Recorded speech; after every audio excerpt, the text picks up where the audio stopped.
iblis dan bala tentaranya akan menggodain kita untuk berbuat maksiat terus. Ketika antum berubah menjadi lebih baik, antum diajak berbuat maksiat nggak mau, udah nggak mau sudah. Naudzubillah, cukuplah ya Allah, antum sudah tobat. Bagaimana dia mendatangi antum? Dari niat.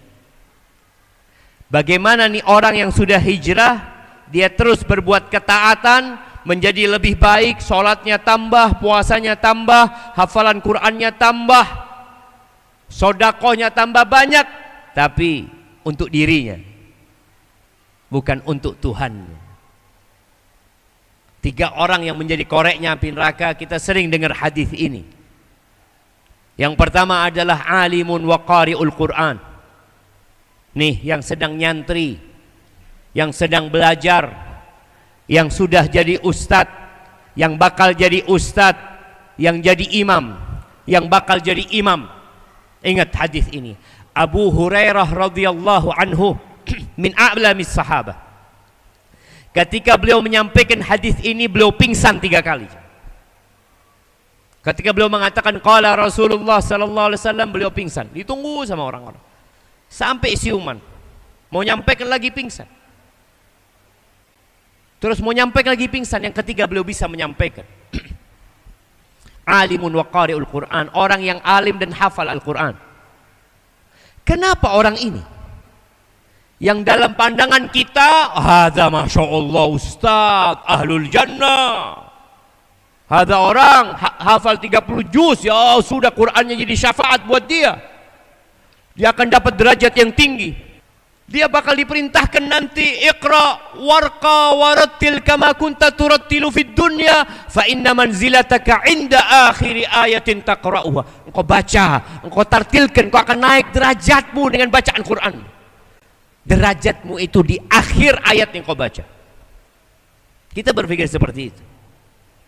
Banyak orang tua menyekolahkan anaknya tahfidz, masya Allah baik, tapi tolong jangan yang berkaitan dengan niat.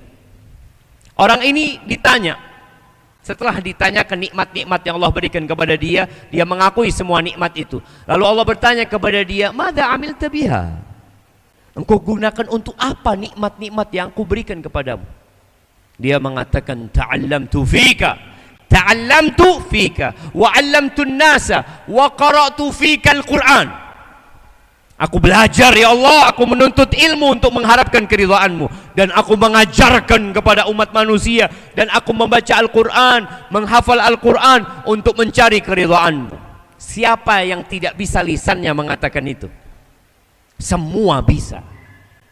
Tapi niat itu bukan amalan lisan, niat itu amalan hati. Allah tidak sedang bertanya lisan dia, Allah bertanya tentang hati dia. Lisannya mengatakan itu, apa kata Allah? Kadzabta, bohong kau. Wallah jemaah, Allah itu alimun bidzatis sudur. Allah tahu dengan semua yang terbetik di hati kita. Kita sekarang ini sedang memikirkan apa, Allah tahu.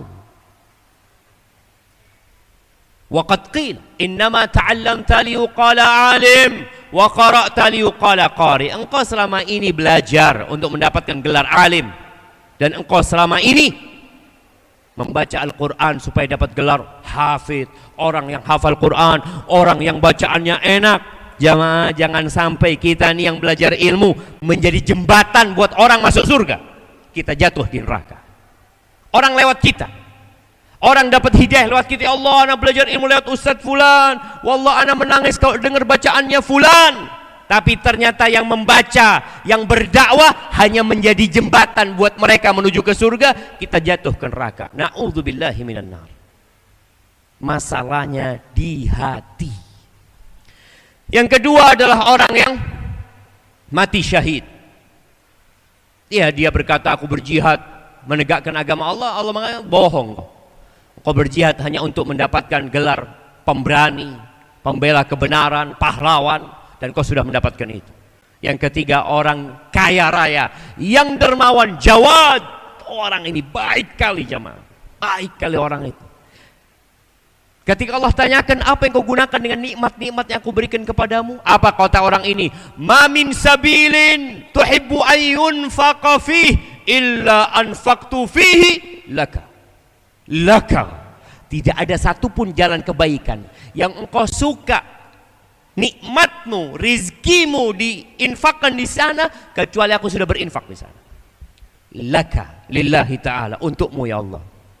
Masjid dia bangun, orang puasa dia berikan buka kepada mereka, sahur Allah berikan, dia berangkatkan haji, dia bangun sekolahan, dia bebaskan tanah untuk ma'had, untuk pesantren, dia biayai anak-anak sekolah. Tidak ada satupun jalan kebaikan.